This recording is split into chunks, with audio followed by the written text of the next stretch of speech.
Bismillahirrahmanirrahim. Assalamualaikum warahmatullahi wabarakatuh. Kembali lagi bersama gue Ronan Handoyo di Ronan Handoyo Files. Di video kali ini gue akan berbagi pengalaman cerita gue ketika masih berumur hampir 7 tahun. Hampir 7 tahun ya. Kayaknya kejauhan. Oke. Jadi ini maaf ya kalau sebelumnya banyak suara motor lewat, nanti sebentar lagi ada tukang tape ataupun nenonet ya, maklum rumahnya di pinggir jalan. Oke. Jadi pengalaman ini kok kameranya miring, turunin dikit. Oke, sip.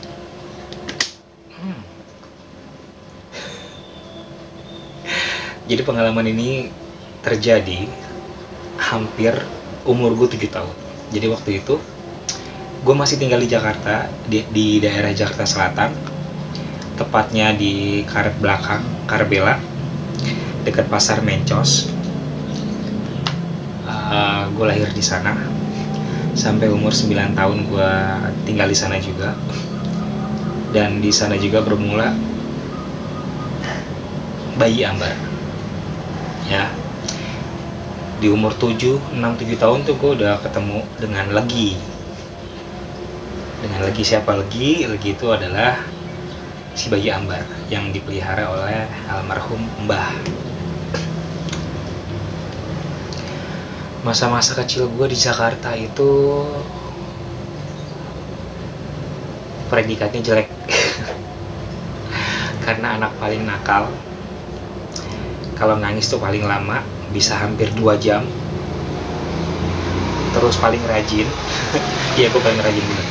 Di umur 6-7 tahun gue paling rajin. Yang keempat itu gak bisa diam. Pokoknya banyak deh.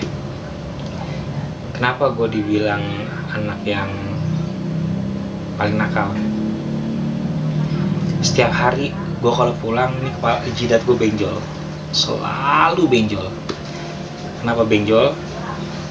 Depan rumah gue kan ada pagar tetangga ya, yang terbuat dari apa sih, kayak dari beton gitu. Kalau gue pulang, habis pulang main nih pasti selalu benjol, karena gue tuh paling demen manjat pagar tembok rumah tetangga. Dan yang anehnya kalau jatuh tuh selalu bagian kepala, bagian jidat. Nangis. Udah nih, di umur segitu pun, ini gue jujur, di umur 6-7 tahun gue belum tahu apa itu sholat, apa itu puasa, belum tahu, karena belum diajarkan. Jadi pernah ada suatu kejadian ketika Ramadan itu, gue inget banget siang-siang jam 12-an, setengah satuan gitu ya, dimana lagi musim kemarau, orang lagi puasa. Gue dengan santainya, kalau zaman dulu kan nyebutnya es orson ya, gue dengan santainya minum es orson sambil jalan di depan tetangga gue yang lagi puasa. Sampai tetangga gue ngomong gini, si Yunan, lu gak puasa? Udah gede juga nggak puasa gitu. Sampai gue bingung, puasa apaan sih gitu kan, puasa besok ya. Gue nggak tahu, motor lewat. Gue nggak tahu karena memang belum diajarkan sholat itu apa, puasa itu apa gitu ya. Yang finally tetangga gue ngomong, udah besok si Runan tuh kalau emang nggak puasa di rumah aja, nggak usah minum di depan orang. Itu gue. Kenapa gue dibilang penurut? Di umur 6-7 tahun ya, kalian kan tahu mbah gue tuh almarhum adalah pedagang nasi di salah satu, di belakang Gedung Jaya dekat HI ya. Terkenal banget, enak, murah juga. Kita tuh semua anak, cucu, menantu setiap jam 4 subuh memang harus bangun, bahkan setiap jam 3 juga, jam 3 pagi juga harus bangun. Anak-anak lain di umur 6-7 tahun masih terlelap tidur, masih enak dengan gulingnya, masih bikin iler. Gue enggak. Jam 4 atau setengah 5 pagi gue udah di pasar nungguin mbah gue selesai belanja. Jadi gue bantuin mbah gue belanja, nenteng sayuran. Gue inget banget tuh, daun singkong, kelapa, kecap, bawang merah, minyak goreng, pokoknya yang buat bahan-bahan untuk dagang lah ya. Udah gitu pulang dari pasar itu sekitar setengah 6. Kalau kita ketiduran lagi seperti yang gue ceritakan, bakal dikunciin tuh rumah. Karena jam segitu, jam setengah 6 atau jam 6, mbah udah berangkat ke warung untuk jualan. Jadi siapapun yang di rumah tuh harus bangun, bantuin mbah ke warung. Ya namanya gue masih kecil ya, kecapean ya otomatis tidur, kunciin pasti. Disitulah awal mulanya gue bertemu dengan Legi, si bayi ambar.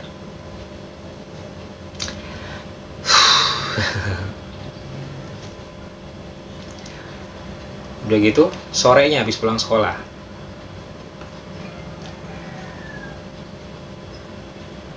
Oh ini gue sekolah tuh umur 7 tahun lebih, hampir 8 tahun malah. Itu berlanjut terus. Jadi kalau memang mau dapat uang jajan sore, ya itu sorenya sekitar jam 4 atau jam 5 lagi gue harus ke pasar lagi, belanja lagi. Nah itulah si Runan kayak gitu. Cuma yang jeleknya dari sifat gue adalah gue itu kalau udah nangis 1-2 jam nggak akan berhenti.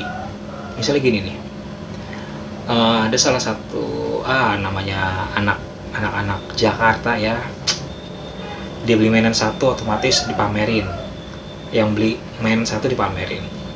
Waktu itu lagi musimnya sendal Yumeda atau apa gitu yang gambarnya Doraemon di tahun berapa, 88 atau 89. Gue lahir tahun 82, kalau umur gue 6 tahun 7 tahun berarti 88-89 ya. Nah gue pengen minta dibeliin sendal yang kayak gitu, nggak dibeliin. Nangis gue, nangis hampir 1 atau 2 jam. Kalau gue udah nangis, udah deh, bapak gue langsung turun tangan. Gue disiram, dilelepin ke gentong. Semakin gue disiram, jadi semakin gue dipukul, gue malah bukan makin dia makin kenceng.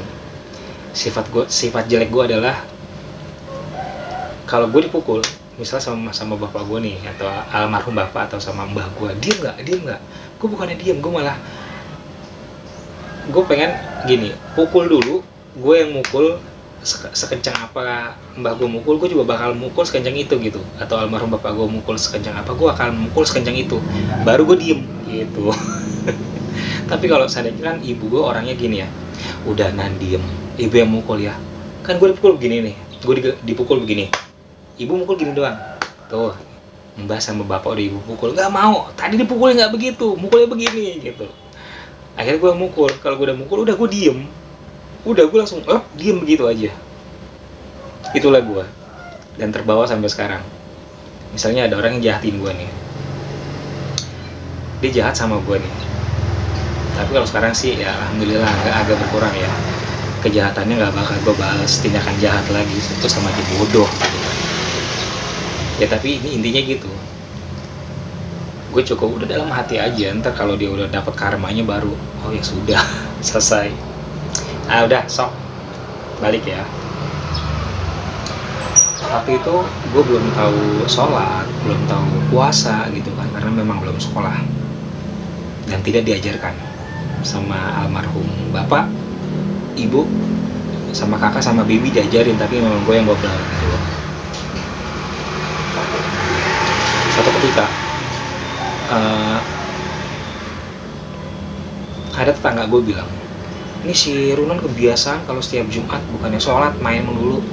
Nah, sholat Jumat. Waktu itu gue udah tahu nih, sholat hanya ada 5 waktu, zuhur, asar, maghrib, subuh, zuhur, asar, maghrib, isya, gitu kan. Tapi gue belum tahu sholat Jumat itu apa gitu. ikut tuh sama Mas Fauzan. Gue punya tetangga depan rumah yang pagernya sering gue naikin. Kalau gue naikin gue jatuh langsung benjol. Itu Mas Fauzan yang tangannya sempat gue bikin patah gara-gara goncengan sepeda. Maaf Mas Fauzan ya, kalau ke Jakarta dia selalu inget, oh ini si Runan nih yang bikin tangan gue patah nih pas boncengan. Maaf ya, maaf. Selalu nih kalau setiap Jumat nggak pernah sholat, gue bingung dong. Emang ada gitu sholat Jumat, bukannya cuma subuh, zuhur, asar, maghrib, isya gitu kan. Yang pada akhirnya waktu itu gue belum tahu tata cara wudu seperti apa, jadi ya anak kecil ya begitu aja sih, sholat ya sholat aja, dikasih baju koko, dikasih sarung, dikasih peci, nggak wudu kan. Di salah satu masjid yang ada di deket rumah, masih ada masjidnya sekarang, tapi sekarang udah agak berubah ya. Masjidnya itu besar, 2 lantai, di sampingnya ada sebuah sekolah kayaknya sih satu-satunya sekolah itu MI ya, Madrasah Ibtidaiyah yang ada dekat rumah. Selebihnya di rumah gua hanya ada sekolah negeri. Akhirnya gue sholat di masjid itu. Mas Fauzan itu kan umurnya udah 9 tahunan, 9 atau 10 tahun waktu itu gue lupa. Otomatis dia sholat di dalam masjid. Gue ngikutin dia. Tapi waktu itu ada peraturan, anak kecil hanya boleh sholat di luar.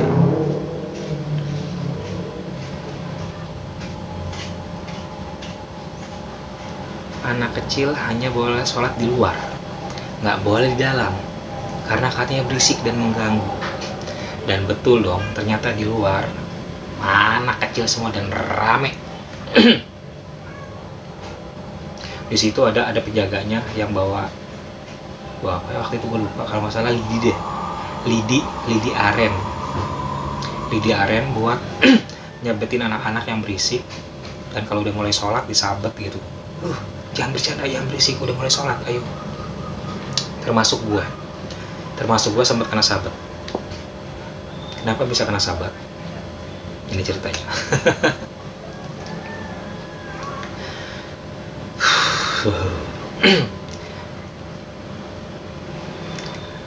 Jadi pas udah mulai Allah Akbar gitu kan, ya gue ngikutin. Waktu itu gue nggak tahu, ya gue ngikutin orang gerakan sholat aja gitu. Gue celangak, celimuk, orang begini ya gue begini gitu kan. Yang pada akhirnya si penjaga anak-anak ini lewat gitu, gue disabet, tak, sholat yang benar, sholat celangak, celinguk. Ya gue orangnya tipikalnya apa ya, keselan gitu ya. Gue sampai gini, emang saya bercanda gue gituin kan, bukannya sholat malah nyabetin orang. Gue gitu. Gue tipikalnya gitu, bukannya sholat malah nyabetin orang. Ya bener sih, orang sholat dia ngapain jagain terus nyabetin orang, dia nggak sholat Jumat dong gitu kan.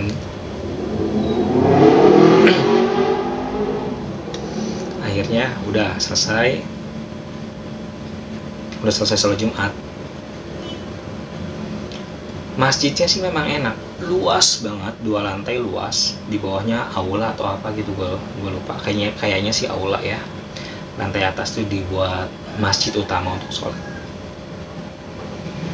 Nah, bagi kalian yang sering nonton atau baca berita, ada orang lagi tidur di musola atau di masjid, dia diganggu sama jin penunggu masjid atau musola, dia bisa dipindahin, ditarik atau didorong. Gue pernah merasakan itu ketika umur gue yaitu 6 atau 7 tahun. Gue pernah merasakan itu. Ini kejadiannya. Setelah sholat Jumat itu pulang, karena gue baru tahu nih area masjidnya enak banget, ada lapangannya juga dan luas. Gue belum pernah ke situ gitu loh. Setelah sholat Jumat sekitar jam 2 atau setengah 3, gue ke masjid itu lagi untuk main di masjidnya. Waktu itu sepi banget, udah nggak ada orang.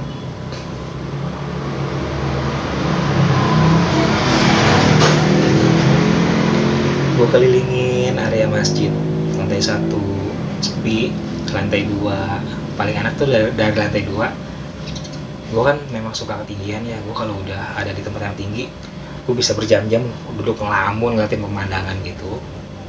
Gue kelilingin area masjid lantai 2, ngelamun sebentar ngeliatin pemandangan gitu kan. Nah, kebetulan tangga untuk lantai 2 nya tuh kan panjang dan luas, juga tinggi gitu. Jadi gini, bisa nggak sih kalian bayangin, setiap kalau kita mau ke masjid, tangga, di tengah-tengahnya pasti ada pemberhentian dong, pemberhentian gitu kan, untuk naruh sendal segala macam, terus tangga lagi. Itu gue naik tangga, pemberhentian buat naruh sendal, tangga lagi. Setelah gue berkeliling, gue ngelamun sebentar, gue iseng gitu kan, enak kali ini turun naik tangga sambil lari-larian gitu kan. Awalnya gue cuma turun dari atas masjid, menuruni tangga pelan sambil jalan. Dapat 2 atau 3 kali, entah yang ketiga atau yang kedua gue lupa gitu ya, pas gue lagi mau turun dari tangga, gue merasakan pundak gue nih seperti ada yang dak gitu, seperti ada yang mendorong. Bener, yang tadinya gue jalan santai dari atas masjid untuk turun, gue seperti ada yang mendorong, dak, tiba-tiba kayak orang setengah lari setengah melayang juga, tapi kaki gue nih, ini kan tangga nih, ini kaki gue nih, setiap gue melangkah gue selalu kayak melayang begini nih. Enggak begini, tapi gue selalu begini, kayak melayang.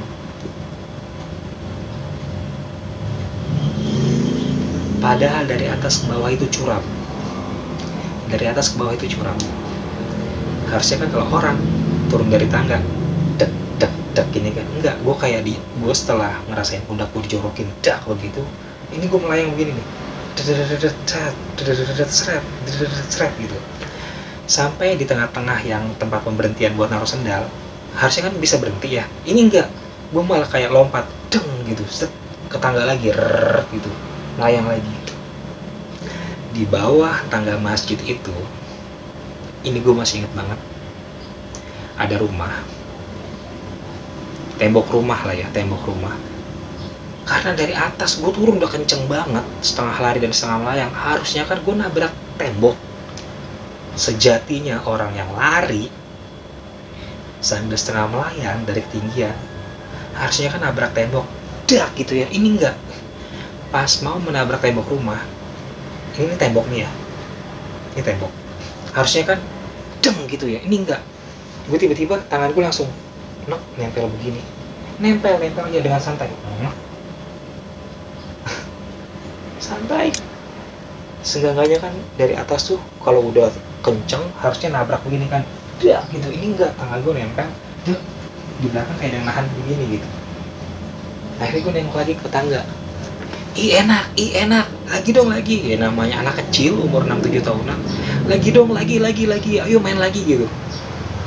Gue coba lagi naik ke tangga, gue coba turun lagi, tapi nggak ada yang jorokin. Sampai gue berapa kali naik, udah gue capek, gue duduk kan, ya masa cuma sekali doang gue ngomong begitu, pengen lagi kayak tadi, enak gitu kan, ayo dong lagi. Sampai akhirnya yang kesekian kalinya gue naik, gue turun, nggak ada lagi yang jorokin gitu. Waktu itu gue nggak tahu kalau itu adalah gangguan atau gimana, gue nggak ngerti. Ya namanya anak kecil ya, pikirannya masih polos gitu kan, malah keenakan. malah pengen lagi gitu. Sebab baru kali itu gue ngerasain sensasi ya, waktu gue turun pertama kali ya biasalah turun tangga, tapi yang kedua atau ketiga kalinya didorong gitu, kayak yang dorong, seng gitu loh, setengah. Lo tau gak sih kalau orang lagi terburu-buru turun dari tangga gitu kan, gue udah gerak tapi kayak melayang, kayak setengah melayang gitu. Dan baru kali itu gue merasakan sensasinya kayak gimana gitu loh. Tapi bukannya ketakutan, malah gimana, namanya anak kecil malah keenakan. Waktu itu sempat gue ngomong dalam hati, aduh nggak bisa kontrol nih, aduh kaki gue kenapa gitu, aduh kaki gue kenapa. Tapi lama-lama happy, seneng, oh enak ya. Oh gini rasanya gitu, kayak orang terbang. Sampai di bawah harusnya nabrak tembok, dak, ini kayak nahan, tangan gue malah tek turun pelan ya. Dan gue baru ingat sih setelah gue nonton beberapa video orang digangguin, orang lagi tidur di masjid tiba-tiba ditarik lah kakinya, tiba-tiba dia bisa pindah lah. Gue akhirnya nge-replay, kayaknya gue pernah deh ngalamin gitu, kayaknya gue pernah deh ngalamin gangguan kayak gini, tapi bukan gangguan yang verbal kayak gitu yang langsung ditarik, enggak. Ya mungkin si penjaga masjidnya masih berpikir, oh ini anak kecil nih, nggak apa-apa gitu kan, bukan orang dewasa. Ya kalau orang dewasa sama dia udah dijorokin sejatuh-jatuhnya kali. Ya nah, jadi itu pengalaman singkat gue ketika gue umur 6 atau 7 tahun, gue lupa gitu ya, di salah satu masjid di area Jakarta Selatan, di Jalan Karbela, karet belakang, dekat Pasar Mencos. Gue lahir di situ. Dulu gue bersekolah di SDN 011 Petang, Jalan Setiabudi. Sekarang sudah nggak ada, sekarang diganti 05 atau 02. Gue setiap kesana tuh bawaannya pengen nangis, karena gue memang tipikal orangnya melankolis gitu ya, mellow. Kalau mengingat segala sesuatu yang bagi gue ada kenangan, gue langsung gitu.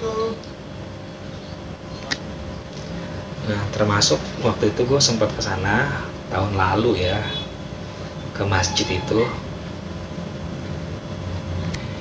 Gue ke area masjid itu udah agak berubah sih. Kalau dulu kan atapnya, maksudnya nggak ada kanopi, sekarang ada kanopinya, tapi tangganya tetap seperti dulu. Cuma sekolahnya kayaknya udah nggak beroperasi deh, sekolah yang di dekat masjidnya. Dan ketika gue ke masjid itu, ya gue ngingat semuanya gitu. Oh ini tangganya, oh ini tembok rumahnya sih masih ada, rumahnya masih ada. Cuma ya kala itu kan tahun 88 atau 89, gue masih kecil ya. Kayak itu dulu tuh rumah besar banget, dan tangga masjidnya kayaknya luas banget. Sekarang kenapa jadi agak kecil? Karena memang entah memang badan gue yang makin besar atau memang ini aja kali ya, nggak ngerti deh gue. Cuma rumahnya masih ada, tembok rumahnya yang harusnya gue tabrak itu masih ada. Sampai di titik apa gitu gue nangis. Oh dulu gue pernah nih di atas tangga itu, gue sempet ngerasain sensasi yang kayak dijorokin, terus lari setengah terbang, harusnya gue jatuh tapi malah enggak gitu. Gue ke rumah, bekas rumah mbah, sekarang sudah jadi apartemen atau kos-kosan, gue nggak tahu itu ada berapa lantai. Kalau selalu kesana gue selalu nangis, nggak bisa gue nggak nangis. Gue kalau ke tempat yang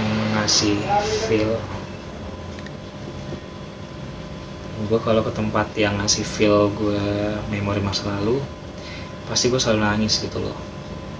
Ke sekolahan gue yang lama,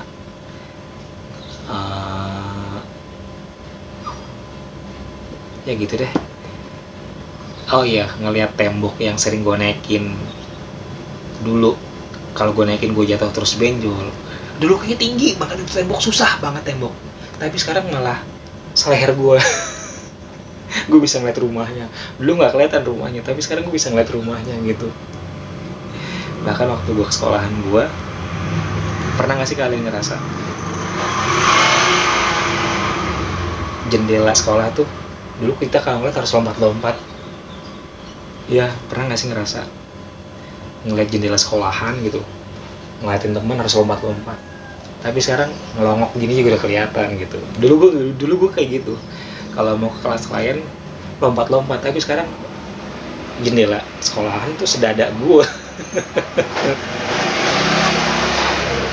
Kalau kesana ya gue selalu nangis, ngeri masa lalu gitu ya.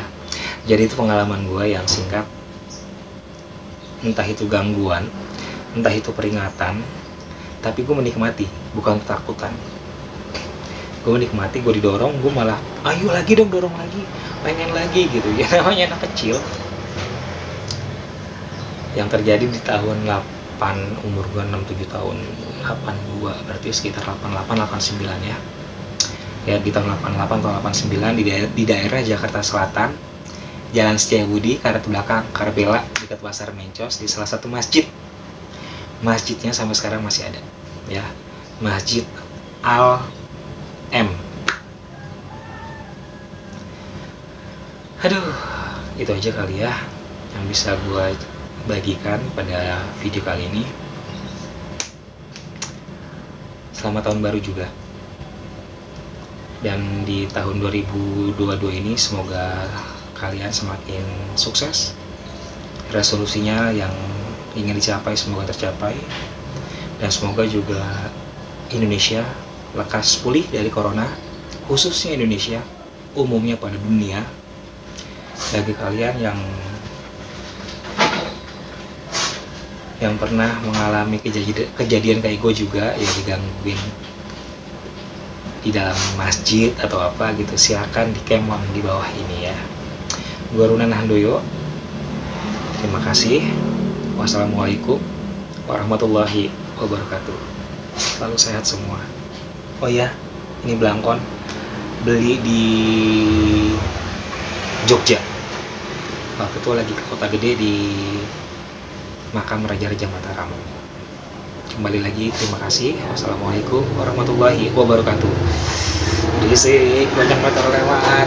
Maaf ya, malu, rumahnya di pinggir jalan. Mau lihat nggak? No. Itulah rumah gue. Ya, dadah.